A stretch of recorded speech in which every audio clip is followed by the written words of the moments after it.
Hey, what's going on there, guys? Nick here from Absolute MTG, and I'm back with another installment of the Draft Tech series. So today we have a pack of M15 that we are going to be cracking open, and we are going to discuss Limited. So I love this series because I always get to open up booster packs and gamble a little bit with some money to see if I can get any good pulls.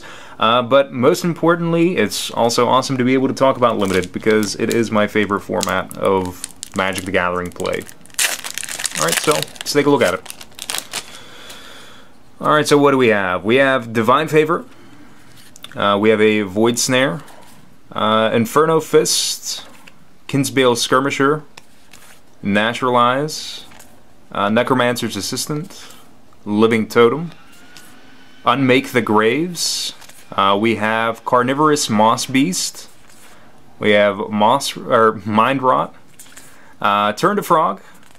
Act on Impulse, Caustic Tar, and our rare here is Shield of the Avatar. So it is a 1-cost artifact equipment. If a source would deal damage to equipped creature, prevent X of that damage, where X is the number of creatures you control, equipped for 2.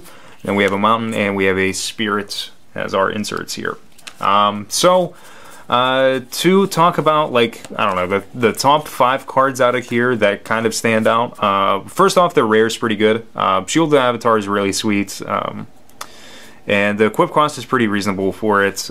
Just having it to be played for 1 is pretty reasonable considering you can equip it for 2. And if you're playing anything like green-white tokens with Convoke, it's pretty awesome just because that X value is going to be somewhat high. So Shield of the Avatar does have some variance in terms of how good it's going to be in a gradient of potential based on what you're actually drafting and what you're actually even playing in a given sense.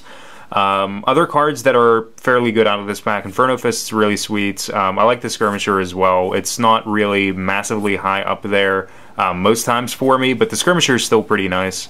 Living Totem's pretty sweet as well. The Convoke cost for it is pretty nice. I mean, it makes it a little bit cheaper to cast whenever you're playing things on earlier turns, and then you're able to pump it out and throw it out onto the table somewhat early.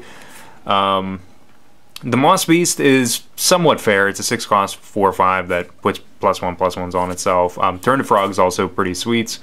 Act on Impulse, I'm not really impressed with. Exiling things off the top of your library just so you can be able to play them this turn by paying their mana cost is kind of alright, but it's not really that impressive, and Caustic Tar is not really that impressive either, just being a 6-cost card.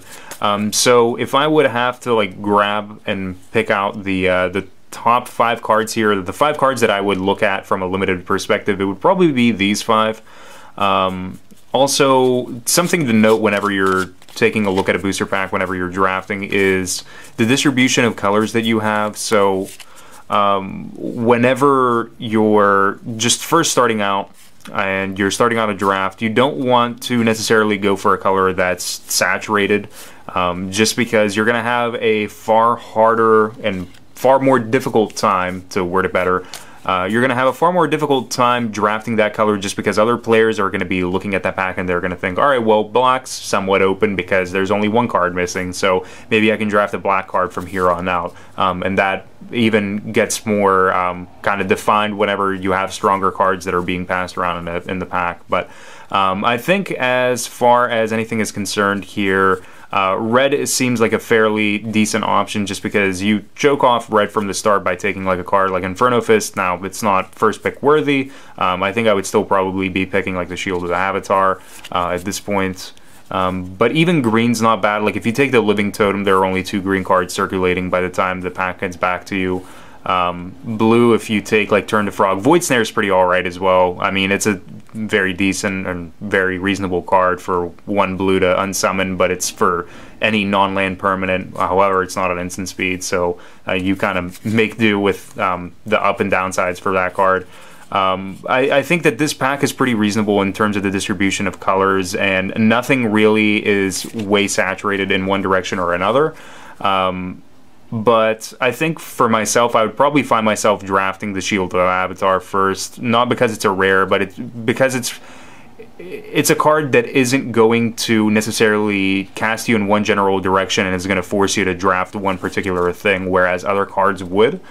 And it really just kind of fits in anywhere, whereas other cards may not fit in as well. Like the Skirmisher wouldn't fit in with like a high-end curve type of deck as well as it would for something that's trying to be extremely aggressive in the early game, where your +1/+1 buff is actually going to make a difference for the turn being in calculating damage. Otherwise, I think I would stand by with like the top 5. I think 3, 4, 5. Turn to Frog is also very good as well. These are probably the 5 cards that stand out to me from a limited perspective out of this pack.